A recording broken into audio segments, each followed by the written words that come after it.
This is going to be a kind of a different video for me, introducing our rainwater collection system. This system has been in planning stages since late 2015, and the first part of the system was the two buildings or the sheds you see behind me here. When we bought this property, we put a shed and made a little shop on one end of it holds 3 vehicles, or now it's full of junk. And then we built a big carport for the travel trailer, which we intended to live in on weekends. So those plans changed, and we decided we'd rather build out here, so we don't use that RV at all anymore. So as I mentioned, we built a house out here, and that's been a lot of my videos recently. And we have now, I'd say 99.9% completed. Just got the landscape done, and I'll have some more posts on that pretty soon. You can see behind me now, there's our completed off-grid home. And we are super proud of it, and we're still unboxing and learning every day about how we're going to manage the solar. And as you can see right now, it's about 90 degrees here, and it's about 2 in the afternoon, and humidity is about 56%, so it's pretty warm. But I do have an opportunity, it looks like, for a little rain coming this way this afternoon. So I thought if I get this started, maybe we can capture a little rainwater being collected. So I'm going to turn it over and we'll start discussing what happened. Okay, as I said, we built these two buildings here, or had them built in the fall of 2015.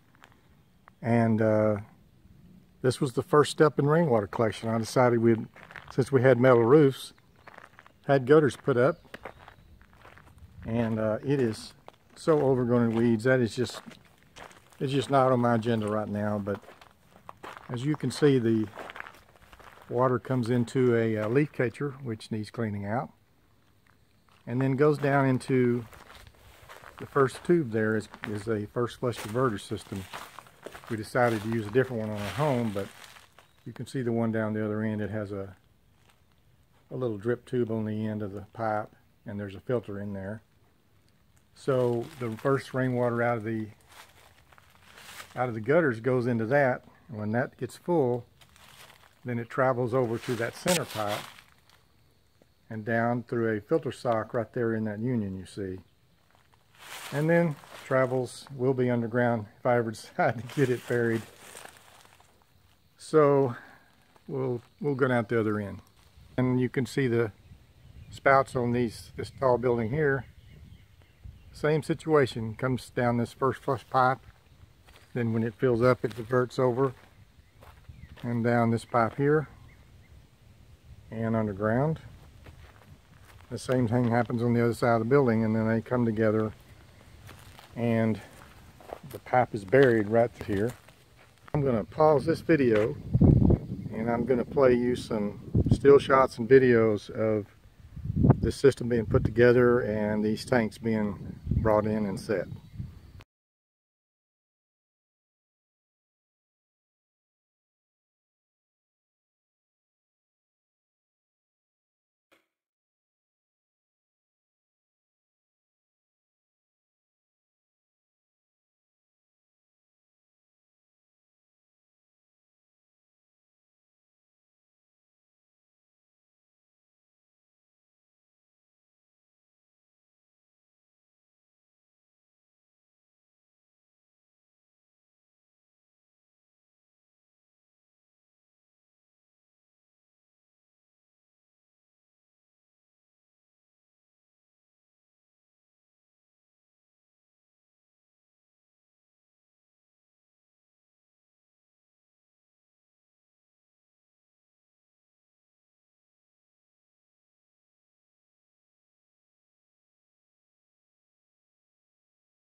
Okay, now let's talk about our new home collection system.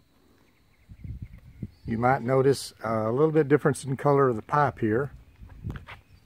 We first put in a system where we had a metal downspout coming out of that gutter with a making the turn, and then had that leaf catcher down where you see that wooden block right there.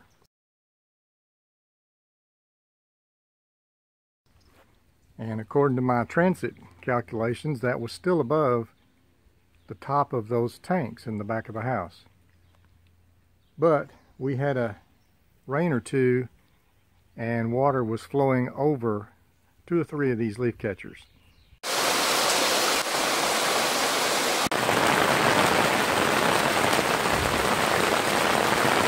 And I don't really understand why, but there's got to be some sort of physics there or some sort of science. Even though it was higher, there was just not enough pressure to push it up over into the top of the tank. So we made adjustments on all of these. You can see we added on some pipe and moved it up to the top.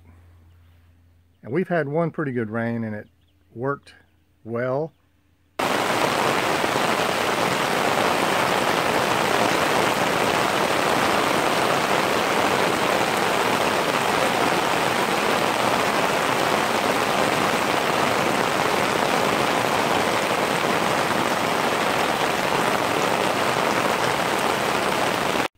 And I think we're going to do very well now, but as you can see, these pipes go down, and they've since come in and done our landscaping, so they've got them all buried, but these pipes join together here and then travels underneath the driveway. We had all that pre-planned. Have one more coming off of this roof. You can see this is all metal roof, and also you can see there's a screen filter on top of the gutter. And then we have the leaf catcher, so that's a second filtration. Then it all goes underground, and it travels out here a ways. And then when it gets back here to the back of the house, tell you what, I'm going to pause it right here and we'll start at the other end of the house. Okay, now we're at the other end of the house. And you can see we got a lot of roof area on this end coming down into this gutter, and we have downspouts on each end, and we did the same thing, raised up the top of it, and it travels underground right through here, passes underneath the concrete, joins up with this one on this end, and then travels back behind the house and joins up with the two you see on the back of the house.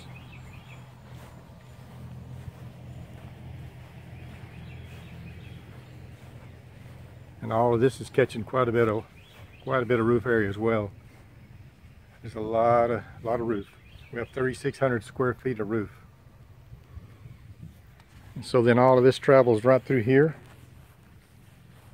and it joins up with the pipe coming from those buildings up there that we'd already had buried more than a year ago. And I'm going to pause right here and I'll show this pipe being put in.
Okay, so now we're at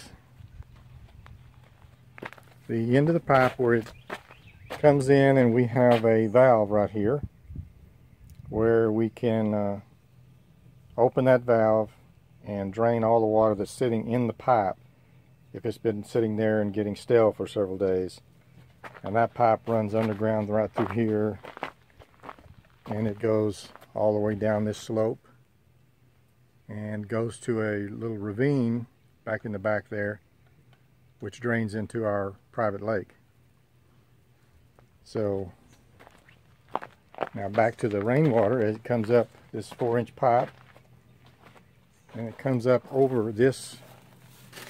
This is now our first flush system that we've made for the house, instead of having all those double pipes.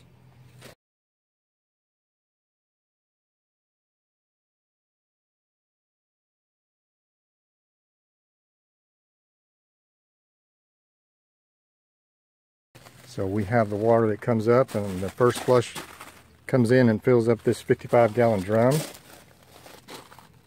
And once that's full, it travels through another filter sock right here at this union. And you can see we've kind of got it held up. You might call that rigged. And then it goes up into the top of this tank right here. And we have all 4 5,000-gallon tanks tied together at the bottom. And I have a design for covering all these and getting them all insulated, and that will be done by the end of summer. In fact, hopefully in the next couple of weeks. So it comes around and ends up in this tank right here that I'm walking past now. Oh, and by the way, when you, after a rain, you turn on either the top one, just like we need to do, and I can drain about half of it out, or I can turn on the bottom one and drain it all out. So we'll just let that finish. So here's where the water comes out of the tank and into my pump house. And at this point, this is very much like just an underground well.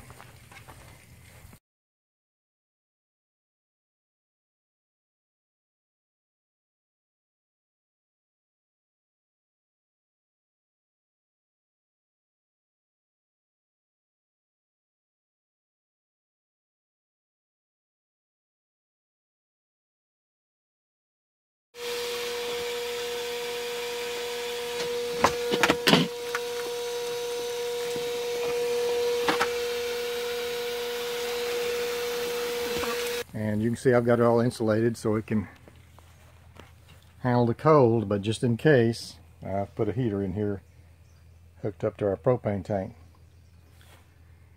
So the water comes in right here, and I have a smart valve on there. I don't have that all finished yet, but it's going to be a Z-Wave controlled, tying into my smart system in my home. And I'll have a leak indicator out here, and if it ever detects a leak, it'll cut that water off. So, and then I also have a manual cutoff. So then it goes into this pump through a pressure valve and fills up this tank. Well, partially fills it. And so then the water goes from there, and up to this point it can go 2 directions here. When I open this valve right here, it goes through our triple filtration system with a 20 micron, 5 micron, then a carbon block. Then travels up through my meter. And since we've moved in here about 30 something days ago is when we first started using this. We've used 3,738 gallons. But anyway, it travels through there and around. It's that lower pipe. And then it travels through here and through a UV light. And the UV light says 299, if you can see that flashing there, but when I plugged it in 66 days ago, it's been counting down the days, so I have to change that UV bulb in 299 more days. So then it travels down through here, and then the plumber switches it over to PEX, and it goes to our house. Now the other line, which we really haven't used at all, comes off of here and bypasses the filters and comes around and goes down and out through the hydrant. But honestly, I don't want to use that water for anything but our house, so we haven't used that. And this pump is here because we had to bring water in for a while. So I have a way of bringing in 250 gallons at a time, and I made quite a few trips with that. I got about 2,000 to 3,000 gallons of water in my tanks before we finally got any rain.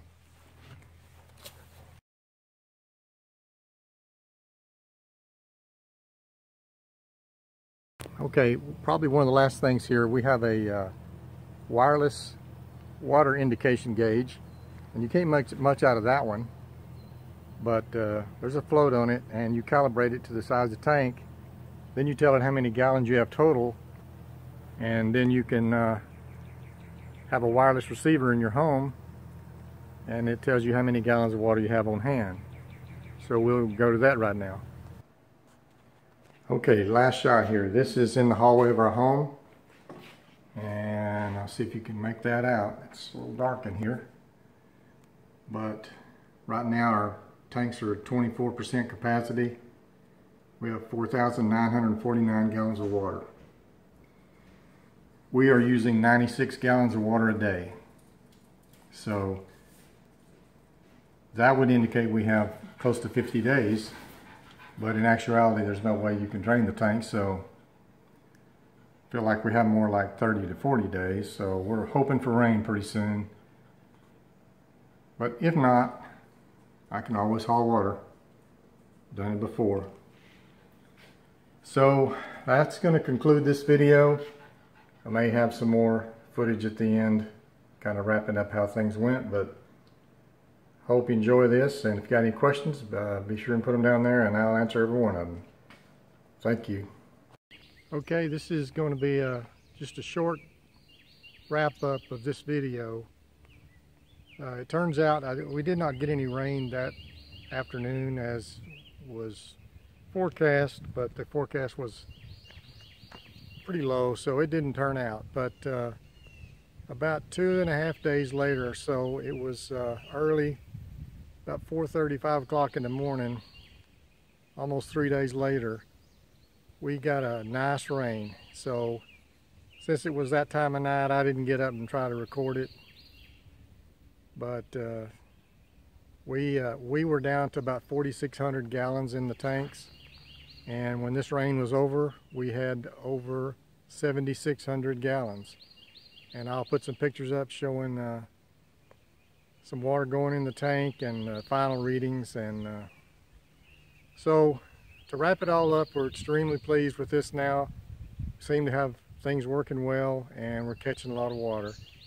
We're not catching the 0.6 of a gallon per square foot of surface area like you see in a lot of places, but I'm sure we've got some issues still to work on, and we'll get it working, and maybe we'll do a little better. But that was 1.5 inches rain and 5,200, I believe, square feet of roof area. We caught about 3,000 gallons, and that's enough to last us a month. And it sounds like we may get some rain within the next week, so it's looking really good. And we may have the tanks, we may get them full one of these days. So anyway, thanks for watching, and we'll have some more videos soon. Yeah.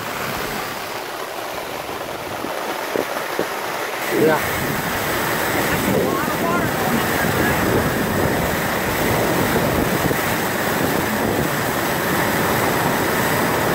That's cool.